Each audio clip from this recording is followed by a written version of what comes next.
And welcome to the Lakers Pulse podcast. I am your host, Merge, and it's been a long time for a podcast and for TJ being on. So, and I'm joined by TJ. How you doing, TJ?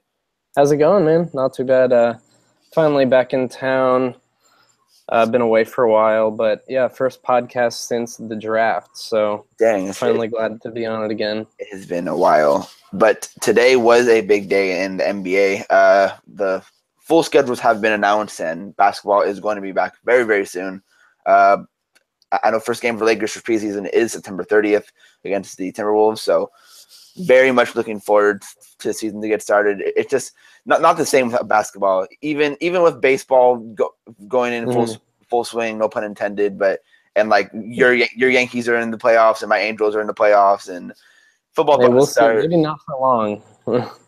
it's just not the same without basketball. So I'm just excited to get basketball back. So before we get into a full breakdown of the schedule, I wanted to talk about the 4 signings the Lakers had after the Summer League championship, starting with G League MVP Vander Blue, who played a pretty big role on the Lakers Summer League team, at least in the final 3 games, especially when Lonzo went down. So personally, I think Vander is just kind of like JC, although it's kind of like I think he's a more willing passer, honestly, and if they like him, I would want them to trade Jordan away because it doesn't make any sense to have Jordan and Vander at the same time. He might just be a guy who can just push guys like Jordan and Josh Hart in preseason. So, what are your thoughts on Vander? Do you think he has a chance to make the roster? Yeah, so I think out of the guys they've brought in so far, I think that's the one guy who's. Wait, hold on. Do you have your thing in the background or no? Is it my nothing delay? else? Let's see. All right. So yeah, I think if there's one guy to make the team from the 4 that they have signed to training camp rosters, I think it'll be him. I read somewhere that he wasn't eligible for the 2-way contract because he's already 25 years old. So I think out of the guys they brought in, they need another guard, like really bad. So yeah, I think it's going to be Vander Blue out of the guys we brought in so far. Yeah, I can never see that just because of familiarity. They know who Vander is. They watch Vander a lot. Personally, I'd rather have Beachum or Weber. They add a different variable, but we'll talk about those two in a second. I do think he has a decent chance to make the roster just because the Lakers are familiar with him. They know what he can do. Yeah, I mean, he did play well in Summer League and G League MVP. So I just think he's the guy. He played really well in Summer League. Yeah, he did. Okay, so moving on. This is probably the most recent. Not most recent. Steven Zimmerman, center from UNLV. He's a guy that I kind of liked during his draft as a second round guy for the Lakers to look at. He hasn't really worked out on Orlando. I think he was drafted by Orlando. And I know he had wrist problems, and he has a weird finger thing that he's had for a long time. He's a guy that is potentially like a stretch big who has some athleticism in him. He's not great defensively, but I think he doesn't have a great chance of making it just because Lakers already have so many damn bigs. Yeah, exactly. And, if you're looking for a stretch big, then just look at Thomas Bryant, who's more talented than him, in my opinion, and has more upside. So I don't really see him as a guy the Lakers will add on. I think at best he could be a G League guy. Because I don't know if they have a big guy coming in for next year. So what do you think about Zimmerman? TJ? I can't hear you. Man. Hold on one sec, guys. Hello? Let's see. Oh, yeah, Can you hear me? There we yeah, go. Maybe. yeah. All There right. you Sorry about that. go. It's Wasn't okay. sure what happened there. So, yeah, what I was saying, even in the D League last year, he didn't play like really well. Uh, So yeah, I wrote about this a little bit in that article breaking down the Lakers training camp roster. He yeah, was really good in high school and went to UNLV, and I think he left college too early, like a year too early. Went middle of the second round to the Magic, and it's been downhill since that. He just hasn't adapted well to the NBA. So yeah, we don't need another big, yeah, Zubats and Brian and Brooke and all the forwards we have. So yeah. there, I don't see a way he makes the team at all. He's just not ready for the NBA. Yeah, unless he comes, like, he's a completely different player and he just blows everybody away. Which is a very, very unlikely possibility. I don't really see it. Like I said, it might just be G League scouting. So, Yeah. No, yeah, and it's good they brought him in. I think he'll compete a little bit with Zubats and Bryant, but yeah, I think maybe that was the intention, just to see what he can offer. right. Now on to the two more interesting guys, at least in my opinion. Starting with VJ Beecham from Notre Dame, who is a 2-3 and a projected 3-and-D prospect. He's looking up his stats real fast. Hold on, but I know he. Yeah, so he's 6'8" with a 6'10" and a half wingspan. He shot over 40% from three 2 of the 4 years in college. I know he was at like 39% for his career in the 4 years at Notre Dame. So he shoots pretty well. He defends, and again, the Lakers need like a 2 and a 3 guy to play behind Ingram. So I really hope he gets the other two-way contract if he doesn't make the team. Yeah, he's really intriguing.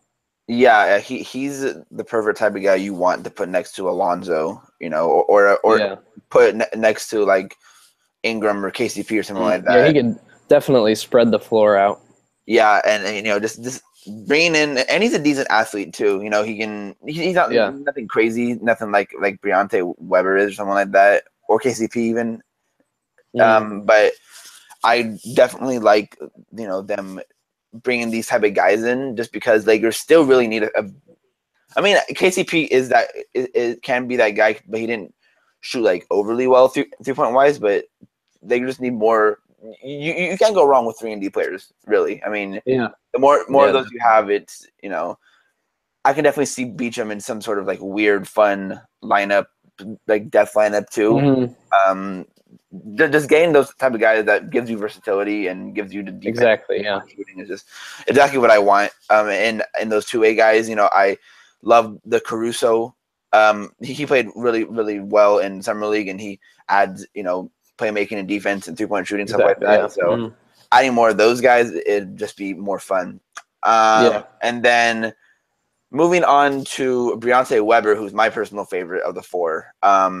He's been a guy I've been following a lot since VCU, and I know me and Clayton Fawcett and Nelson and other people on Twitter, like Ben Rosales is another guy that really liked him. And you always heard his name around when like middle of the season last year when Lou was going to be gone, and people just wanted to bring in an extra guy. Yeah, and he's just a guy that in the G League, I believe he was first in the G League in steals, and he almost had a quadruple double last year. He was one away from a quadruple double last year. So he's a guy that is known as a defender, and he's very, very good. He's very good at playing the passing lanes and being a pickpocket.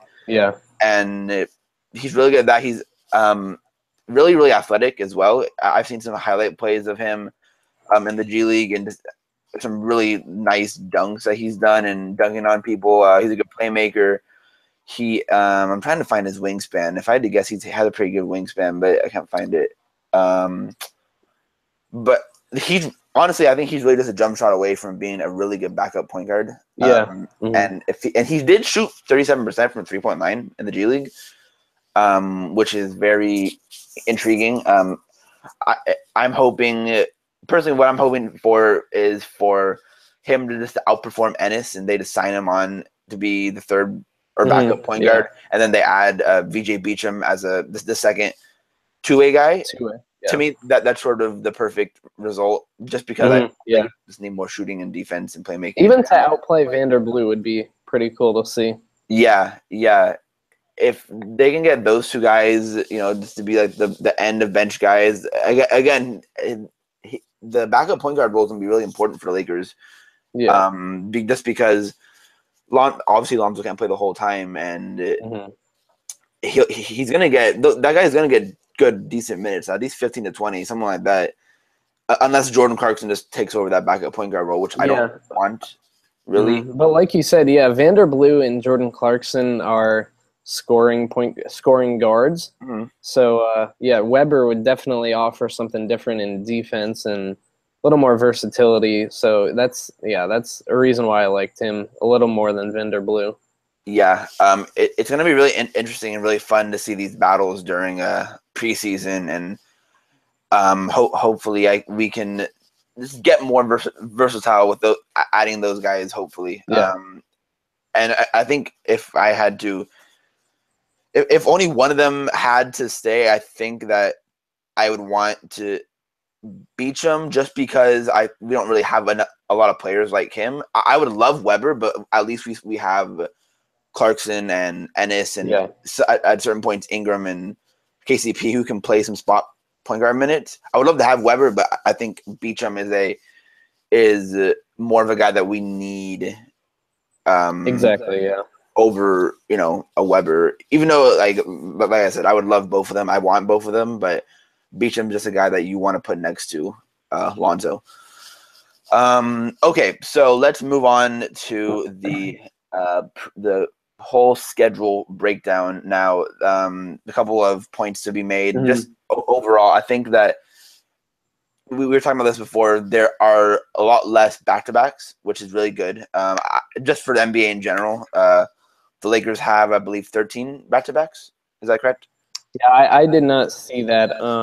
I saw some other teams, but I didn't see the Lakers. I think it was some in 13, 14. I did see something, but I'm not remembering right now. So just for the NBA in general, it's really good to have less back-to-backs and to completely eliminate the 4 games in 5 nights, which people gave LeBron a lot of crap for when he sat and when the Warriors sat their players. But I think giving them more time, more rest, more time in between is a lot better, just for the NBA, the NBA for the league as an overall product, just so people don't get hurt.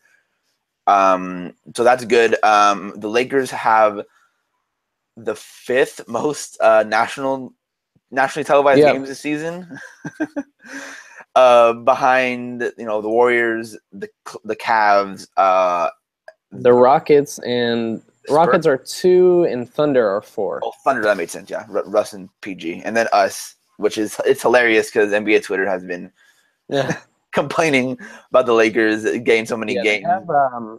They're playing the most tied for the most games on NBA TV with 12. That's funny. And then tied for second most on ESPN and TNT with 11. I think the difference is the ABC games. They only have 1 ABC game, and I know the Warriors have 6, I believe. Yeah, someone else has 5. A few people have 4. When the schedule first came out, I thought the way people were talking, I thought Lakers got like the most, because like I even saw something that said like the Lakers had more than the Warriors, but I think they didn't. That's outside of NBA TV. Yeah, man, that's crazy. Yeah. The Lonzo effect, man. That's really the only reason. And I mean, as much as we love players like Brandon Ingram and KCP, it's really just the Lonzo effect, and that's the reason why so many games are nationally televised. And I think that's like 14 up from last year too. Some crazy number up from last year. Yeah.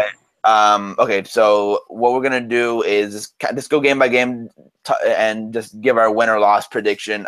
We're not gonna stay too much on each individual game. But as most of us know, the Lakers started their season off against the Los Angeles Clippers. On a Laker home court, even though it doesn't really matter. But So also to say the Lakers do not have KCP. The first game, I believe, I'll look up if it's 1 or 2, but I know for sure we will not have Yeah, I think it's just 1. Let me just look it up one more time so we can get the most accurate we can get. Suspension. Caldwell Pope suspension. Oh, it is 2 games. It's 2. Okay, so that's big, at least for the second game. So first game against the Clippers, do have to mention that Gallinari will probably not be playing, and neither will Blake Griffin. Blake will probably will be out till I heard December, which is pretty crazy. It really sucks for him, honestly. And then Gallinari punched some dude, broke his hand, which is unfortunate. So the starting 5 for them will probably be something like Beverly, Austin Rivers. Who's our 3? Oh my God, I don't even know who the backup 3 is. Yeah, well, I'm not even sure. I haven't looked at the roster recently, but yeah, Gallinari won't play, so I'm not sure who it would be. If I'm thinking right, maybe it's Darius Thornwell, maybe it's Wesley Johnson, something like that. So let's just say it's Darius Thornwell, and then they have Sam Decker too as well. It'll probably be Sam Decker. And then I'm guessing Montrezl Harrell at the 4, and then DeAndre at the 5, because I can't really think of another 4 they have. But and then for the Lakers, it'll be Lonzo, Jordan Clarkson, probably Ingram, Randall, Brook. So what do you think? Game 1, opening day. What's your prediction?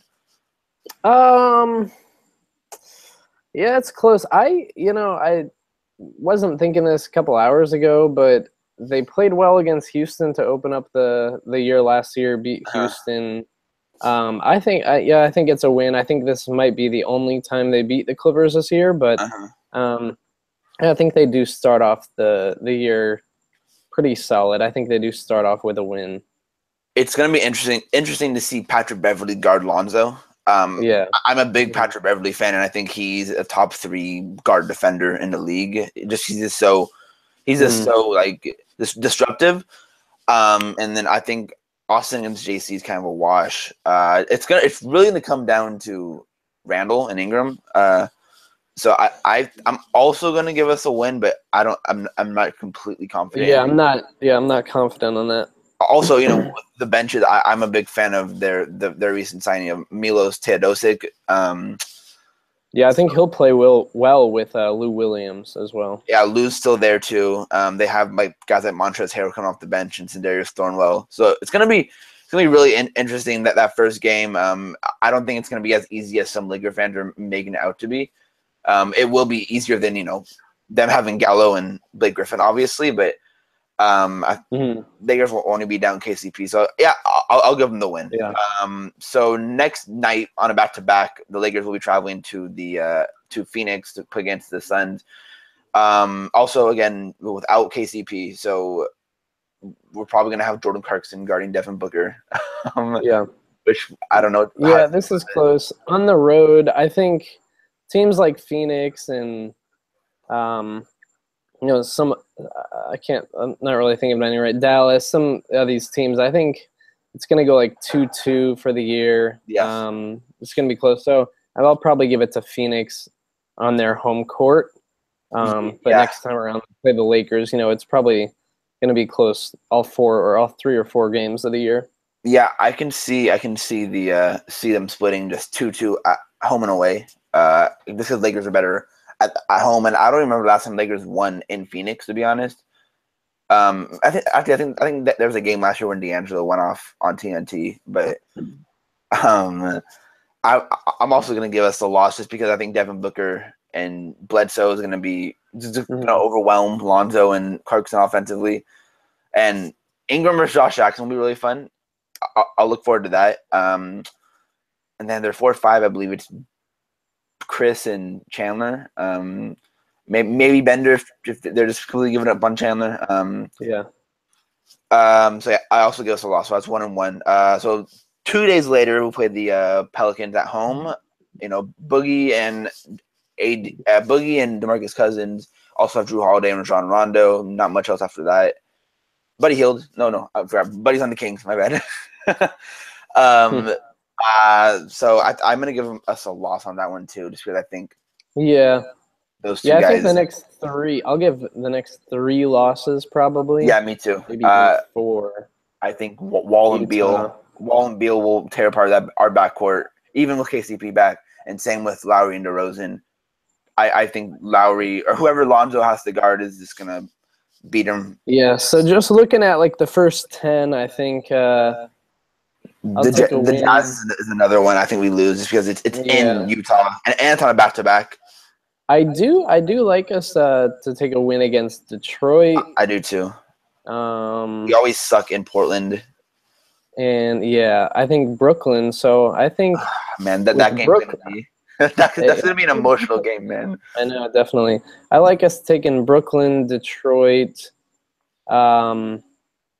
Clippers, and I thought I had four. I thought I had Phoenix. Maybe not. I think Maybe Memphis. I had 4 and 6 as well. I think I had the Pelicans at first, but I just think the big men overwhelm in general for those guys. I think that game and the Phoenix game will be close ones. Yeah. So that's kind of a toss up. So let's just say 3 and 7 for now. In the first 10. 3 and 7. Big road trip, November, going to the East Coast, 4 in a row. Boston, Washington back to back. That's going to be a tough back to back, especially with I can see us maybe taking a game from the Celtics just because we kind of get up against the Celtics, especially for some reason we like to play well against them in Boston. But I'll give us losses on that one and the Wizards one on the back to back. Yeah, me too. I'll probably I'll probably take. I don't know. I mean, it's tough to say 4 losses on the road, but well, yeah, I because the Bucks is another one. I think just Giannis and all those guys will kind of overwhelm us again, just because Giannis always loves to go to Lakers. I do think we can come back and beat Phoenix on that game. Yeah, no, I definitely think Phoenix is. We're very close to Phoenix, so I mean, yeah, you could say a win there, and then. And the Sixers won the next 2 games. Interesting. You could say 2 more wins there. Maybe the Nuggets too, depending on how Lakers play. And then even Chicago. I don't like Chicago at all this year. No, I think Chicago's the worst team in the NBA. Either them or Atlanta's pretty bad as well. They're pretty bad, yeah. Okay, so let me count this up. So what do you think about the Sixers? I'll say a Sixers win. Let's see here. Bulls win 1, 2, 3. Suns 4, 5, 6, maybe 7 so far. So I'm gonna win, loss. 7 through November 21st. How many games? I actually kept counting this. 1, 2, 6, 7, 8, 9, 10, 11, 12, 13, 14, 15, 16, 17, 18. So 7 and 11, which isn't bad. Stopping at the Bulls, right? Yeah. Yeah. So next game after that will be a back-to-back against the Kings in Sacramento. Those are always interesting games. Yeah.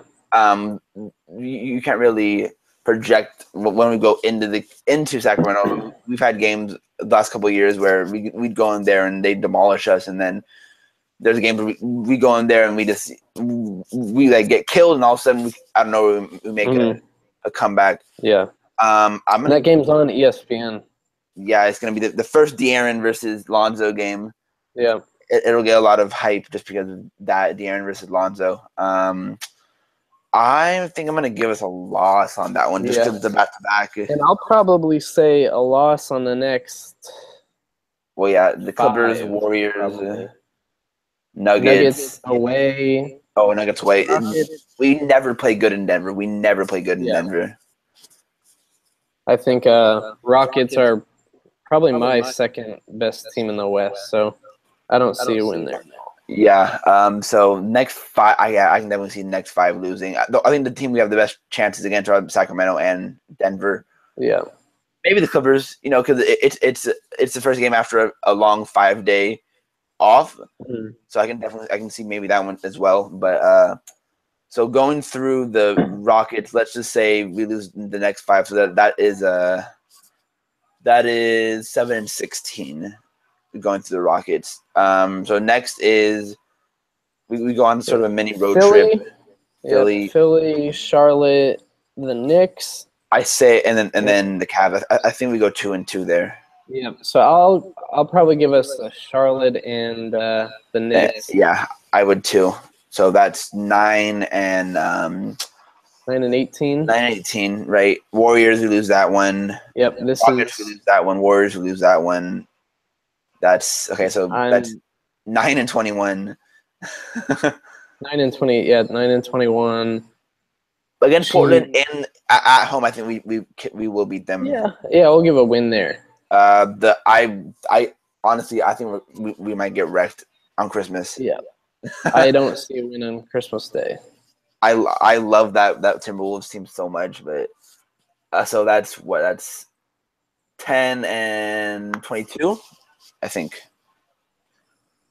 22 or 23? 20. Yeah, 22. 22. Okay, so Clippers at home. Memphis before that. Yeah. Memphis at home.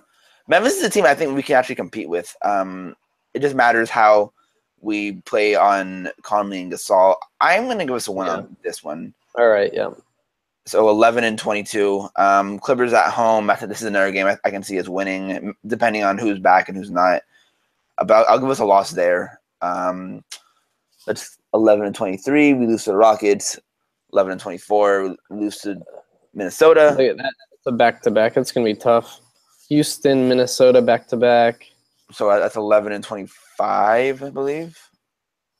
Oklahoma City, we weirdly play good against them at home. So I'll give us a loss, but for some reason we always compete against Thunder at home. Yeah. So let's say 11-26. I think we beat the Hornets. I think these are 3 wins right here coming up. Hornets, Hawks, Kings, Kings. So that's 14-26, 27, I think. Spurs at home, that's a loss. 14-28. The Mavericks are another team we don't play well against in Dallas. 11 a.m. Oh, it's one of those games. Yeah, we're gonna get creamed. We always Saturday morning. The last time we played the Mavericks on a non-night game, we lost by about 50. So yeah. Oh yeah, 49 I think it was, wasn't it? Yeah. Or 51 or something. It was something like that. But I think we lose that game in Dallas. Yeah. So that's 14-30. 14-30. Right? Yeah, and then again, I don't think we win until I think we could beat Indiana. Yeah, and the Knicks. They're pretty bad. Yeah, that's 2 wins. So 14-32, 16-32, going through the Knicks. Yeah. We lose to the Celtics again, I think. Yeah. So and then here's the Grammys trip. The Grammy trip. So I think we do beat the Bulls again. So that is 17. Oh my God. Yeah. So on this road trip, I will probably just give them. I'll probably give them Orlando and Brooklyn and Chicago. Yeah, in Chicago. Yeah, 3-2 on the Grammy trip. Not bad. Yeah. They had one of those this past year. I think. I was hoping they'd go like 4-1. I don't think they did though. No. I think they like competed on in all of them, but I'm blanking on what the record was. Phoenix at home. That's another toss up. I think our season series versus the Suns right now is 2-1, going to the Lakers. So I think I'll give the Suns a win there. Then against the Thunder, that's another loss. We can beat the Mavericks and the Pelicans, but again, it's a matter of Lakers aren't great on the road. On the road. I'll give them the first Mavericks one, but I think we lose to the Pelicans again and the Timberwolves again. And then the Mavericks again at home on the 23rd of February. It's another toss-up. It's tough. I say we win that one, but we lose to the Kings again at home in Sacramento. And then we beat, Yeah, I'll say that's a win. And then wow, we got like 3 or 4 days off here. 3 days off. Miami. I don't know what to think of Miami. I think they're a playoff team in the East, but I think we lose to the Heat and then we lose to the Spurs, of course. Yeah. Portland, let's give us a win on that one. Yeah, give us a win at home. And Give then us a win at home. Magic. Orlando. Nuggets we lose to in Denver. Cavaliers at home we lose. Nuggets at home. Probably an L for being yeah. low. With Warriors at home or in Golden State, that's a blowout. Look at this stretch we're going on of L's here. Miami, I say we beat Miami at home. Beat the Pacers in Indiana. Yeah. Beat Pelicans in their toss-up. I say we lose in New Orleans, and we beat the Grizzlies, and then we beat Detroit. Yeah, beat Detroit on my birthday. That'll be nice. That'll be nice. Mavericks at home. And then I feel like they play a little just like they did this past year. They went on that streak. They won 5 or 6 in a row. Yeah. I think they'll get it together a little bit towards the end of the year. Uh-huh. I could easily see 3 wins right here, even though it is Milwaukee. But yeah, and they're going to be tough. But I can see that too. So we'll give them 3 dubs right there, and then again, I don't like the Lakers in Utah. Whenever they play in Utah, they always just suck. So I'll go with an L, and then an L against the Spurs. And probably 3 more. I think at home. I think at home against the Jazz, that's a game we could win. But the Timberwolves and the Rockets, I definitely think it's L. Yeah. And then Clippers, last game of the season. Let's just give us a W on that last one. Yeah. Okay, so if we can give us a second, I want to count up so we have a projection of how many wins we have. Yeah. So yeah, I'll be I one. had to get my charger. I'll be back just a second. All right. 1, 2, 3, 4, 5, 6, 7, 8, 9, 10, 11. Oh man. 11, 12, 13, 14, 15, 16, 17, 18, 19, 20, 21, 22, 23, 24, 25, 26, 27, 28, 29. Were these all the wins? 30, 31, 32, 33, 34. 34 dubs. That's what we... And yeah, that's probably what I had them at. So 34, so that gives us a 34 and 46, 48 record on the year. Yeah. And that is definitely not playoffs. Yeah. And not playoffs. Solid. What is that? 34, 7 game. How many games did they win last year? 27? They won 27, yeah. 7 game improvement. Not terrible. No, that's what I'm hoping just for that. I just don't, I really don't want Lakers fans to get their hopes up because I know a lot do. And I've seen people projecting, Lakers can easily go 7-3 in the first 10 or 8-2 or whatever in the first 10. And, giving us wins against teams that I don't think they understand what the matchup would be like. Like, I've seen, they'll easily beat the Jazz in Utah, which if you ever look at games the Lakers play in Utah, it's always tough shooting the ball. And they're still a really good defensive team. Even losing Gordon Hayward, they still have Ricky Rubio and Donovan Mitchell and Rudy Gobert and Derek Favors and Rodney Hood. Hood, yeah. They're still a good team. I honestly think they're a dark horse team to make it to the playoffs and like a 7-8 seed, something like that. But, I just don't want – I want Lakers to completely suck, and I don't want them to give – I think the Celtics have our pick. I don't want them to give the Celtics a good pick, even though I know they'll give them a pick. But, if we can be like the ninth worst team in the league or 10th worst team, I'm fine with that. That's about a 10, 11 seed in the West, which I think will be around there somewhere. Like I think we're better than the Kings. I think we're better than the Suns. I think we're better than like the Bulls. I think we're better than the Hawks, the Magic, the Nets.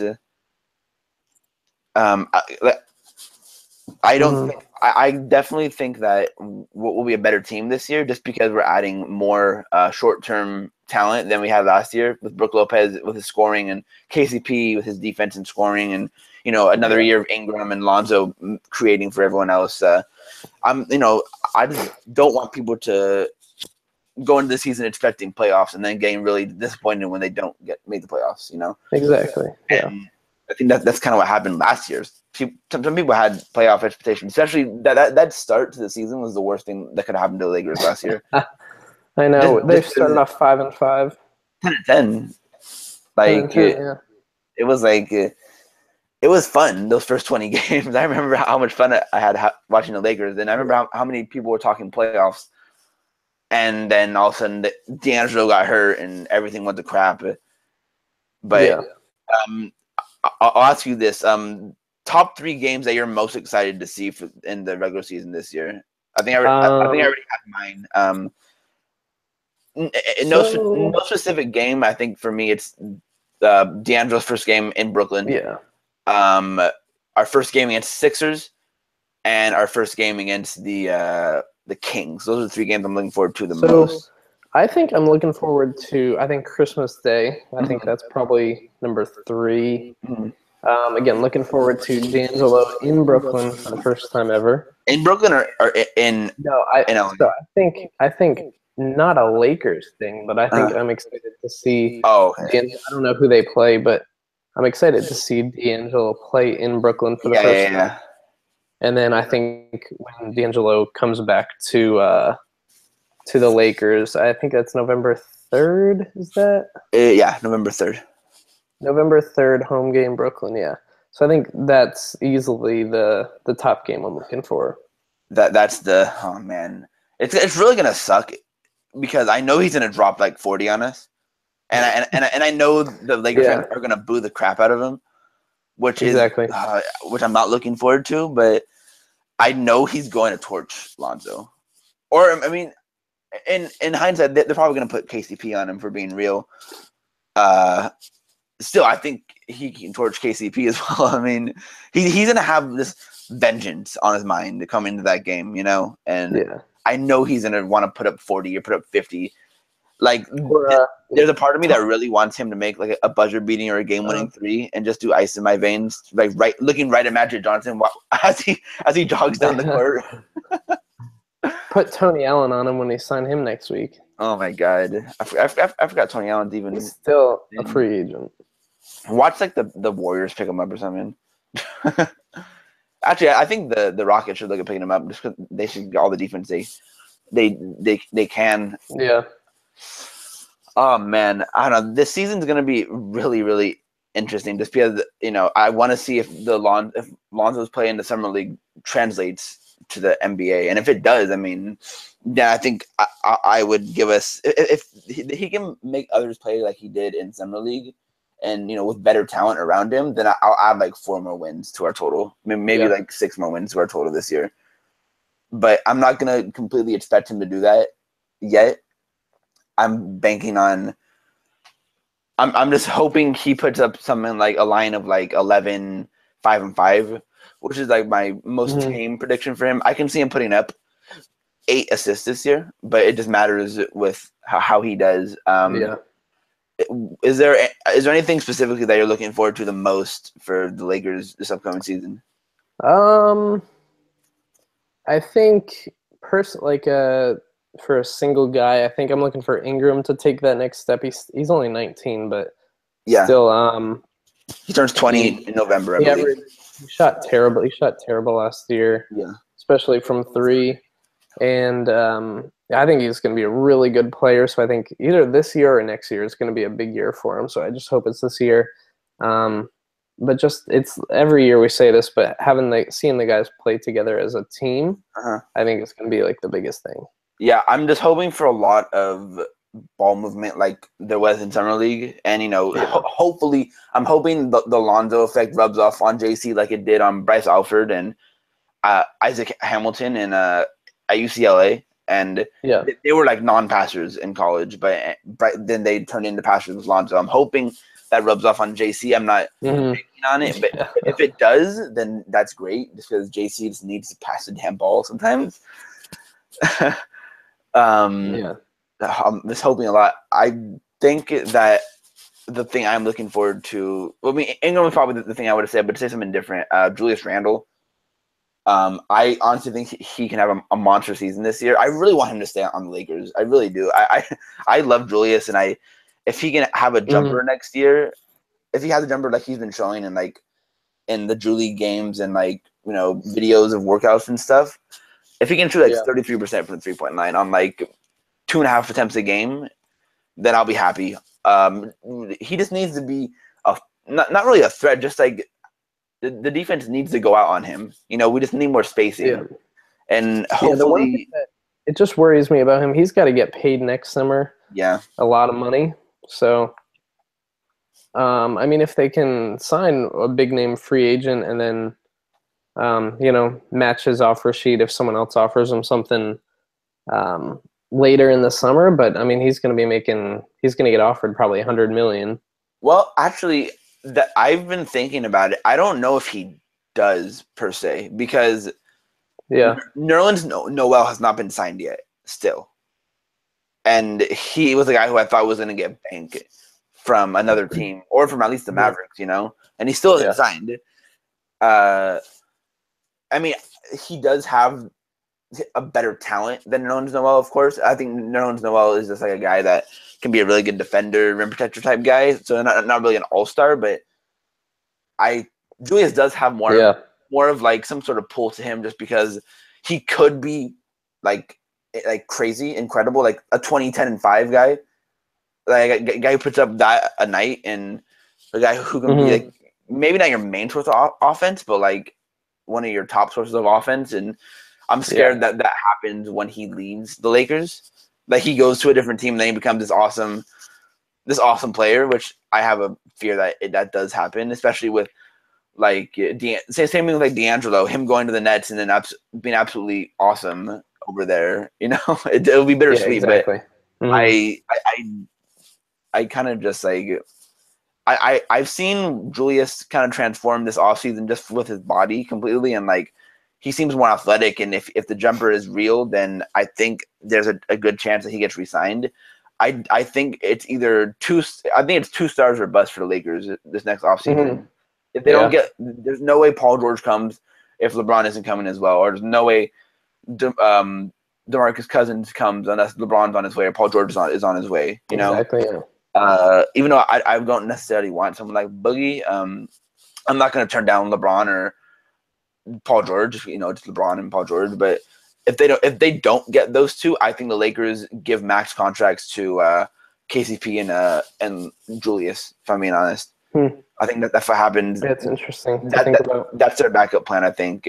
Even like Brook Lopez, throw some money at him. I don't know if they sign Brook. I think they might try to actually, I can see them trying to throw money at DeAndre Jordan, maybe.